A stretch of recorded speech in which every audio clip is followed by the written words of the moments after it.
Welcome to Toffee TV. It's the match preview, last game of the season. West Ham United away at that horrible baseball stadium. Playing baseball in the summer there. Are they? Yeah, New York Yankees versus the Red Sox. Right. That'll be entertaining. I think I'd rather sit through about 14 hours of baseball than watch this game. You won't be able to see anything miles away. Yeah. I know, but like that boss food at baseball. Saying that, with it being at that dirty, horrible Tory stadium, food's probably about £97 for like, imagine. Yeah. What? Just saying. Don't mind West Ham fans, the sound. Just don't like their owners, the horrible Tory rats. So the game. Oh, is there a game? There's a game. Okay. I think it'll mirror last year's ball draw. Remember last year's game? Yeah. Yeah. I do, yeah. Hasn't yeah. started well, this is all. No, it hasn't. I think it'll mirror that. I think it'll be utter nonsense, the game. Too boring. Like Phil Collins. Too boring. Boring team. Well, playing ball. They got a win, didn't he? Against Leicester. Big Moyes. David Moyes, football genius. They got the win at the weekend, which saw them safe. Obviously, we've been safe for 5 months. Yeah. By the looks of the point tally, that's going to keep them all up. So yeah, it's about playing out the game, isn't it? It's about two managers who arguably could be managing the teams for the last time. Moyes has only got a contract at the end of the season, hasn't he? And Allardyce, we'll wait and see. So, and I mean, I suppose all the emphasis is on them, isn't it, to come out and win the game, with it being, last home game for them. Yeah, I mean, it's one of them, isn't it? Well, the thing is, they've been that focused on trying to get the point, trying to get yourself safe. But now you've done it. There's a game to go with the players, really. I honestly just don't think either team will be asked. Just call it a draw. I honestly just think both teams, it'll be like walking pace and shit, because it was. I just remember last year's one. It was a similar thing, and it was terrible. There was about 3 shots in the whole game. Lookman had 2 of them. It was just woe, and he only come on at half time. It was woeful, and I just feel like that might happen again. Yeah. I think that the biggest thing will probably be 60,000 people letting Sam Allardyce know the feelings. I think, because he said something about the. I haven't read it, but they don't get on. No, exactly. Let's be honest, they don't get on. That's just them and our away fans. This could unite the Everton and West Ham fan base. Could it? This could be like Norwich and Sunderland. Just don't let West Ham central. It could be like Liverpool and Man U for the City game. It could be. Builders and arms and all that. Yeah, like you say, it's difficult to get any enthusiasm about the game, because there's no point going tactically into this one, is there? No, but I think the frustration for me comes from is that there's no like excitement or no like curiosity about it, because we know that he's just gonna try and play basically the same. If he wasn't gonna introduce a couple of kids for a game, for your last home game, then he's play Davy Klaassen, then it's very doubtful he's going to do it away from home. So I don't, team wise, I don't know. Walcott will have to wait and see. Rooney's got a calf problem, hasn't he? Walcott's his ankle, I think. But I think. I don't know. Selling this. I think it's what I'd like to see him do is go 3 at the back, just do something a bit different. Play with play 2 up front. Nias alongside Tosin, just give him a partner and just go at them. Because he may as well. It doesn't matter, does it? He won't want. The problem is he won't want to lose to West Ham. That's the issue. Well, let's be honest. If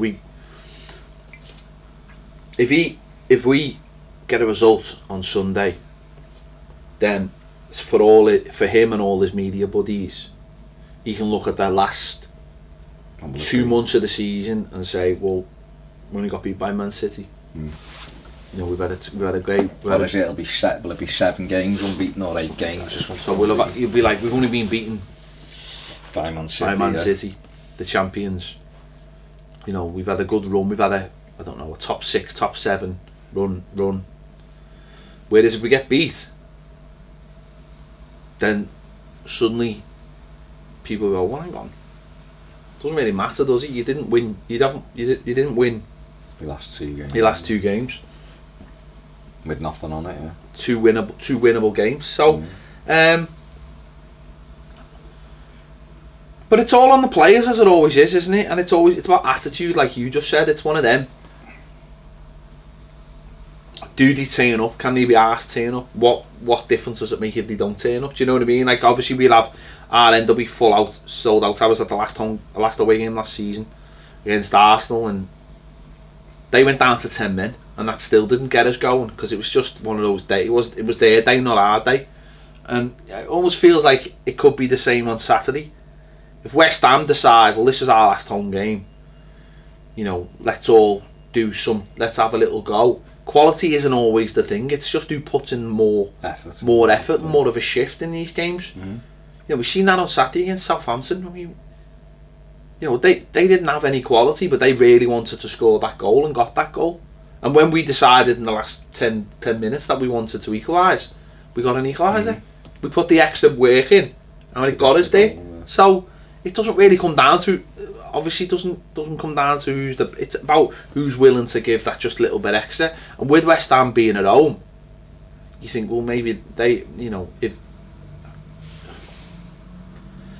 it's got draw written all over it, but I'm not really confident that we'll go down there and put enough effort in to win the game. I'm just not.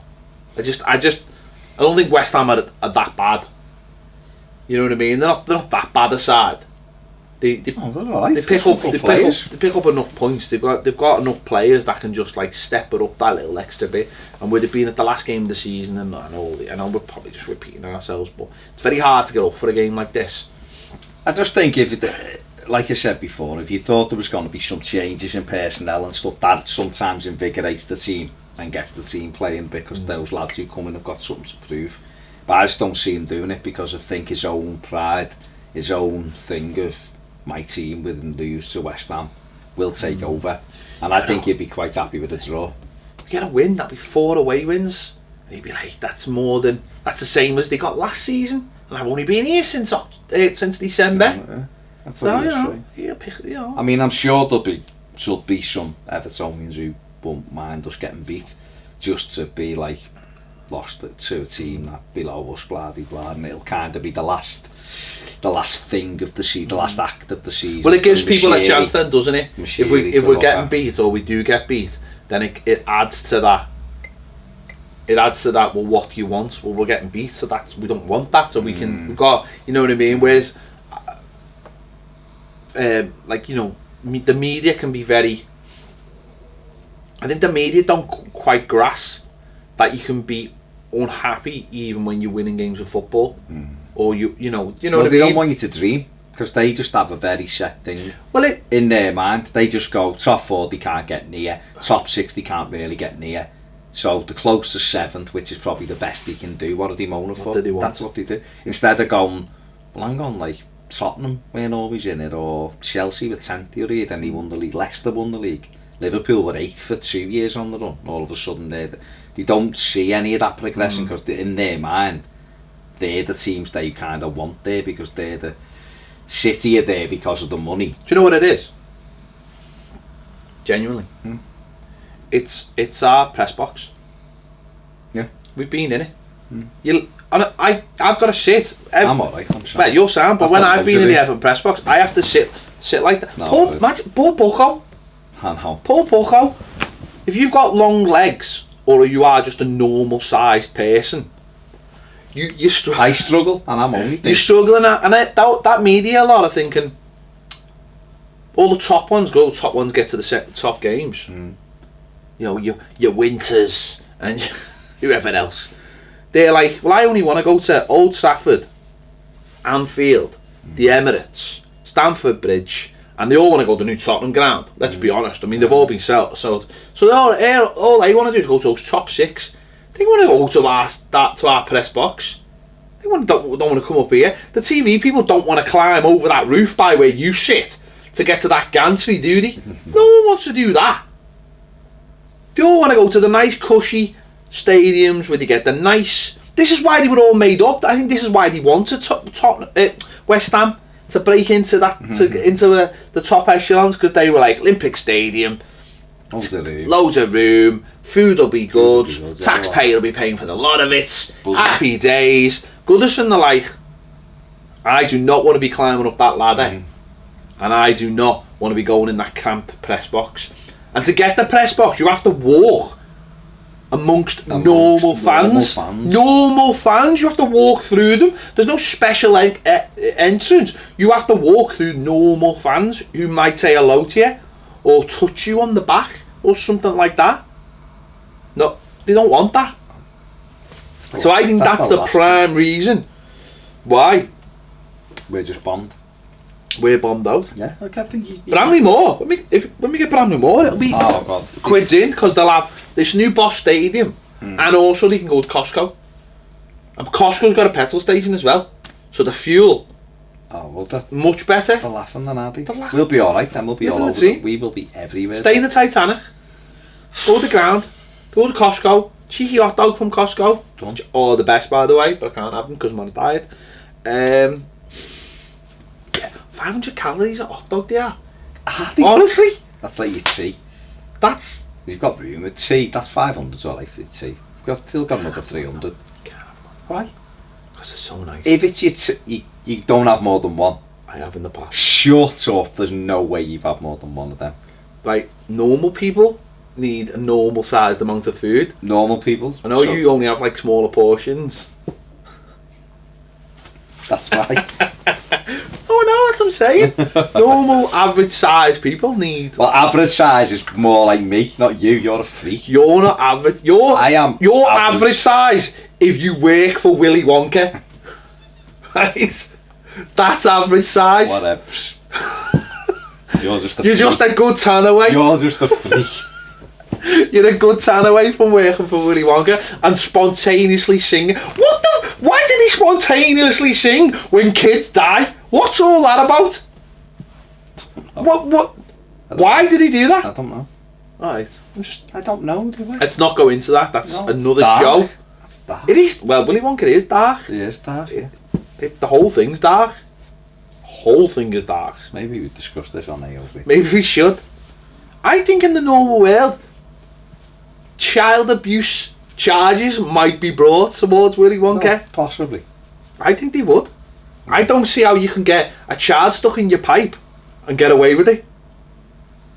Because the glue goes up. It does. And the chocolate goes up, he gets stuck. Yeah. The pressure gets him out though. But he goes to the fudge room. He's going to be cut up in the fudge room. Also, while I'm on the Willy Wonka theme, right, just very quickly, how is it, right?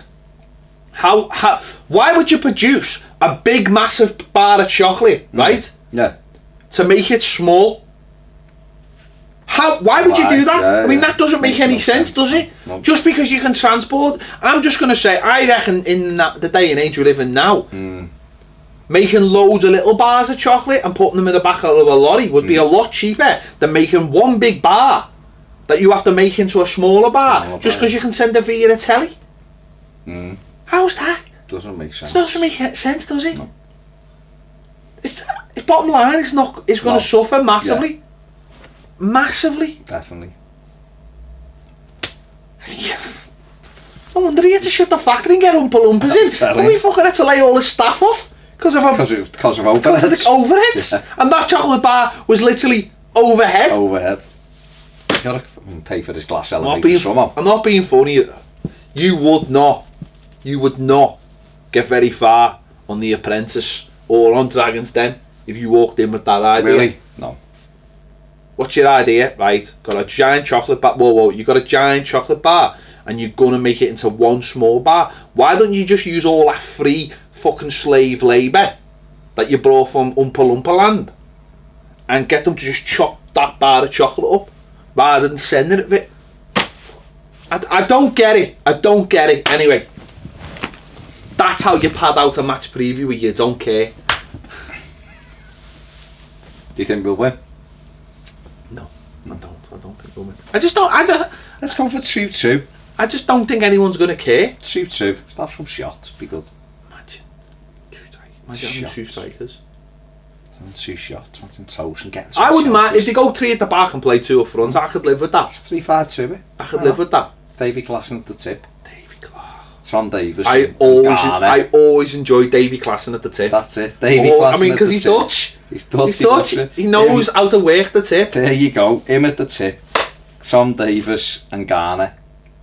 Yeah. Baines, Coleman, Murray, Jags and Holgate. You've just literally ruined a completely different show. No, we haven't, because I might change my mind later in the week. Will Baz change his mind? Find out on the Starting 11 show.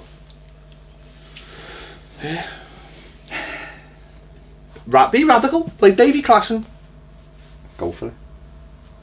Give Joel his farewell. 2 off. No, never do that. Never do that. Never go full Joel. Let's never go full. You can't go full Joel while having Klassen at the tip. Well, yeah. You just can't do those 2 things. Okay, fair enough. Can't do them. Any Joel's a goal? Yeah, I'm looking forward to it. It's going to be great. Like it, yeah. It's going to be great. You spent 5 minutes talking about Willy Wonka. It's going to be great. No, let's not go there. Let's end this right now. Let's end this right now. The season. Last game of the season. Final match preview of the season. It only felt like literally 6 years since 9 months ago. Well, there felt like 6 years ago. What a different world! It was exciting. Completely different world, the wasn't Roos it? and Beddock match preview was great. The Roos and Beddock. Exciting. And then afterwards, I was like, you were nervous, didn't you? I wasn't I? I got it absolutely spot on after that. I think your bottle had gone. You know about? But I got it spot on. I got it absolutely. Said we'd win quite no, but I got the season spot on. What you said, we'd be shaking Cuban to go, we'd have Allardyce. In my head. Yeah. You didn't say it out loud. But you know what? I didn't say it out because I was still formulating my play out Willy Wonka theories, and they were very much in the forefront of my mind. No, but we were bad against Rosenbach, don't we? We were terrible. We were terrible. See, this is where you got. Sometimes you've got to go. That's where that pre-season lag. Another one we haven't announced yet. It's quite important. You've got to get it. You've got to get it right. Good luck to Sean Dyche. Eddie Howe. Could destroy their whole season. Oh, I thought you were saying Sean Dyche. No, not to Sean Dyche taking over. I meant Burnley going into the Europa League. No, he'll be organised. He'll have a way of playing. He'll be organised. He'll have them in like end of the season. So let's get out there. See, the thing is though, because they're an organised team, they'll be alright. They'll be alright, because what he'll just do is go, see that, we're organised, just train really hard, come back next season and do exactly the same, because there's no messing about. Just do what you did there, but do it there against FC Ashenbury. Then the cross will come in. Big Ashley Barnes. There you go. That's it. Through. They'll actually be playing probably a team from Umpa-Lumpa-land. Possibly. And not make them look brilliant like we did. On that note, I'm not. The only thing I worry about this match previews, anyone who's watching who's a regular Toffee TV viewer, but be like, part of the course. Yeah. It's the West Ham fans that have clicked on and like, what the fuck's this shit? What the fuck is this shit? What am I fucking watching? I turned it off ages ago. What a fucking pair of fucking clowns. You wouldn't have been saying I'm a clown because you're the one who's doing all of the clownish behaviour. Yeah, but you're the one sitting there. I'm listening. Literally just putting up with it. Yeah. And have been. But I think Arnautovic is great. He's not. He's not. End it. No, but the other day I was thinking of a dream team. It was, imagine this for a midfield, right? Imagine you had like 3 in midfield or something. This is your midfield. Morales, right? Yeah. Arnautovic, And who's going to be the third? Someone who can tackle. No, come on. Shaqiri, imagine that was your 3. Oh my god, that would be them. I would pay to watch that 3. In like, but it'd have to be like January, somewhere cold in a game.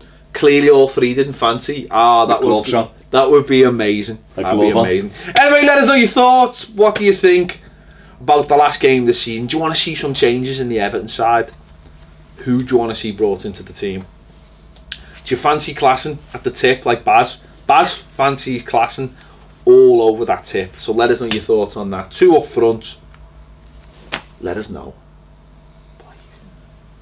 Any thoughts on Willy Wonka? Let us know. Should he chop the big bar up? Should he have chopped the big bar up? Should he have been brought to justice? Not only that, right? Sorry, he's got some weird fella stalking the kids. He's got that fella stalking the kids, giving them sweets. He's got a fella walking around going, "Here, my dear, have an everlasting gobstopper." I mean, if that doesn't scream, grooming. He basically said, put this ball in your mouth and suck all day and it won't go away. What's going on? Thanks for watching. We'll see you later.